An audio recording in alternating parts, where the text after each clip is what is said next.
бул Татар районунда Нұржөнүн үстүндөгү эстеликтерди улатуу боюнча чоң көйгөй жаралып жатат. Ошон үчүн айыл аймактын башчысын чакырып, инагенттигин чакырып, исламдан чакырып, ушул жерге келип, имамдарды чакырып, көйгөй жайында көрөйүк ичип, ушуларды чакырып жыйын өткөзүп атабыз. Ошого биринчи сөздү Сабыр сага берсем. Бул эстеликтердин талкаланганы мына ушул 27 число күнү кечинде кабар тапканмын. 28 күнү бир ачыкка чыкты. Мына ушул кечинде мага бир бала телефон чалды. Дамда ушул кабырдагы эстеликтерди талкалап коюптур деп. Мен бир иштер менен бир жакта элем. Кеч жамаатка келе албай калдым, эртеси багымдатка келдим, бирок кыялман көтөрүлүп, жамаатка айтпай мен шаарга кетип калдым. Ошол күнү айта албай калдым. Мен ошол Запнида мечитте иштегениме байланыштуу ошол жерде отурсам, ушул жактан чалышты, ушундай болуп атат, келе калдым. Анан мен бул жакка келдим. Мына ушул 27 күнү кечки саат шам намазынын алдында укканмын да бул кабар. Ушундай болуп мен мынчалык болушун билген эмес элем. Мындай бул иш баштан өтпөгөн себептен ошол мазарга барып кабар алып коюшка мен бул нерсенин мынчалык болушун ойлобойм. Ошону элге дагы жамаатка ушундай болуптур да айтып коем деп эртеси саар багымдатта эсимен чыгып шаарга кетип калдым. Ошондой болуп талка эртеси күнү ошол чакырганда барып карасам, чындыгында ошол эстеликтердин баардыгын аңтарган белгисиз адам. Ошол азыр кармалда өзүнүн айылы тургун экен. Бир аз орукчан бала эле. Ошол бала талкалап баардыгын жаткызып таштаган. Кебиркилери сынган, кебиркилери бүтүн бойдон жыгылып. Талкалашкан себеп эмне болду? Себеп бул баланын азыр ошол интернетинен карасам, ушундай дептир. Мен жума намаздарга барганда телевизордон ошол эстелик коюу болбойт дегенди уккан элем. Ошол маркумдарга бунун оорлугу түшпөсүн, буларга бир соопчулук иш кылайын деген максатта мен аңтарганмын. Onu istesen gerek, görürsen görürler namaz okutkanda. İmam, akıl görürler. Bu bir adamın estelik emez de. Bu bir eğitim estelik, bir ayırdı. Ayırdı mürzösü. O yerde eğitim estelik talkalagan. Bargan, varıp durup bayağı çaynak verilen sekin çoğaltı aldı. Bu kullandığı da iş bu. Bunu aynadan, baş orugan, bürek olgan emez bunu. Akıl esi jayında, jakşı bir informasiya algan, bir öden topşup algan adam. Oşağa ben sana aytaptım, sen bilişin gerek şey oturgandan, sen bilesin de otur. Sen barıp janagı 4-5 tane kalene buna ajlar kartını, buna moldaga turasın. 6-7 жерге жана чайнек берилсе экен, көтөрүп барып жыйган. Жыгыткан. Ана бир 10-15-ин талкалаган, 3 жерден кеткен. Бардыгын ол бир адам албайт аны. Ону болбогондо бир 2-3 жыл кылган. План ойлган ол иштеши. Ана сен жаман көрүп атасың, атаң бар жаман көрүп атат. Sen hem yaş bulasın, sen Kuday'dan bir konuş gerek adamın kaçın, imamsın sen. Oşağını kurup durur, oşa sen adamın esteliğini çağıp koysa, kanıtı sen namazı şahara getirsin. Misal oylarsa kanıtım şu an sen, çok vicdanı var çok, get barış. Tün içinde marhumlarına koyulgan esteliklerdi, belgisiz büröler gelip çağıp, talkılap ketiptir. Emi kılgana Buramızda öyle yeme estelikti koyu oyunca şariatla aytılığında jürüp turamızda biroq ошо арабастан баягы эстелик коюп ошо көмүлгөн жерге адамдын баягы коюлганы, адамдын ким коюлганы тууралуу бул ушу белги катары коюлат бүгүнкү күндө. Анан биздин бүгүн ошо бир күн мурун мен дагы ошо маалымат алдым. Şu ayırda üşütüp belgisiz büröler gelip estetleri talkaladı. Şu boyunca biz bugün başkanlıktan çoğuluşunda jalpı jыйында aytıldı. Her bir ayıl başlığa mildetlendirildi. Şu jalpısından el menen düşündürүү işlerin жүргүзүүsü.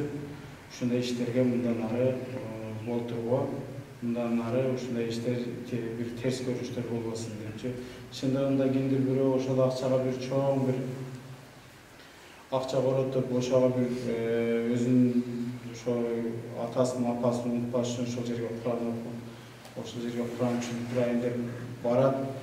Муну талкалаган чындыгында бул адамгерчиликке, адамдын ыймандын төмөн экендигин айтып турат да. Ордуна коюп берсин да. Базака.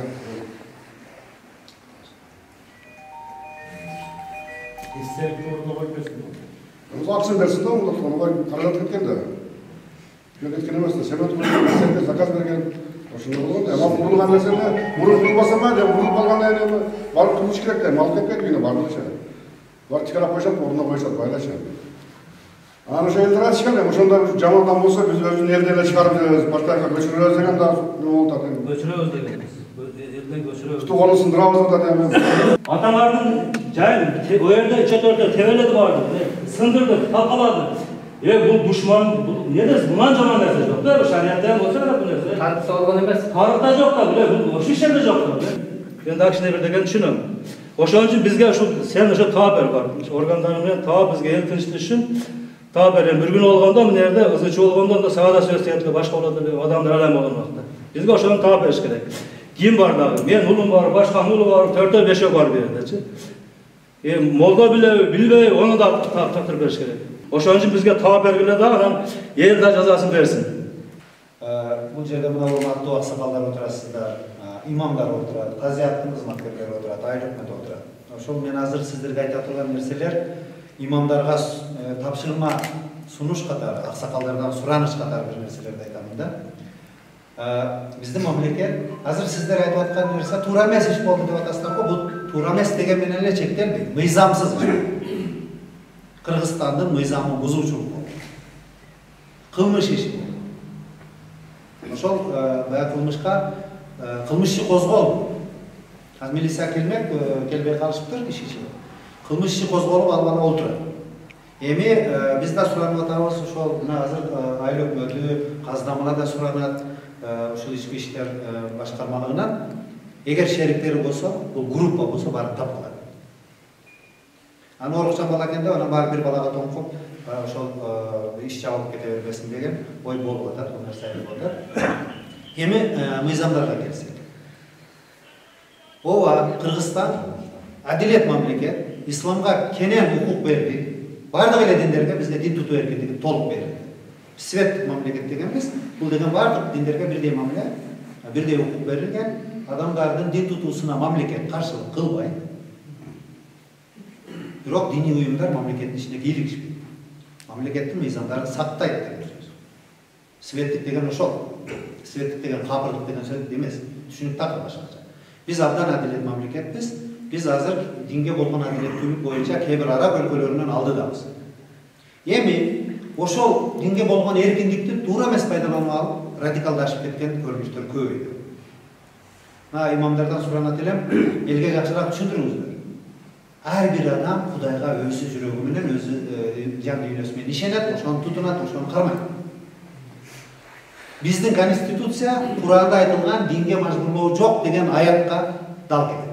Азыр мен сиздердин жаныңыздардан күйүп талап кылып атканыңыздарда аябай туура түшүнүп, туура деп ойлойм да. Себеби мыйзам бузган адам жооп бериш керек. Ал ишенген адам өзү ишениш керек. Динге жакшы жол менен чакыр, жакшылык менен дават кыл. Жакшылыкка чакыруу, жамандыктан кайтаруу бул фарз. Барып талкалап эмес. Муфтий Хазрат айтты. Арак ичкендин зыянын айткыла, барып камакта талкалаганга болбойт.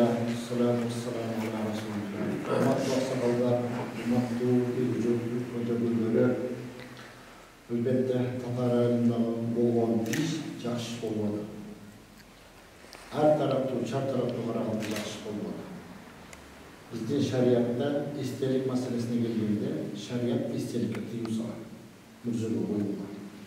Biroq bunu qalay qilganda har bir adam imonini jarashamagan. Qo'yilgan istelikni buzuga shariat buzsin degan jeri yo'q shariat. Qo'yilgan istelikni buz degan jeri yo'q. Ayta turgan so'z birinchidan bo'lish bo'ldi. O'tdi.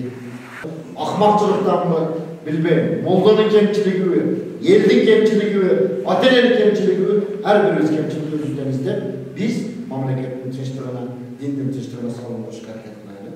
мен сіздерге чоң рахмат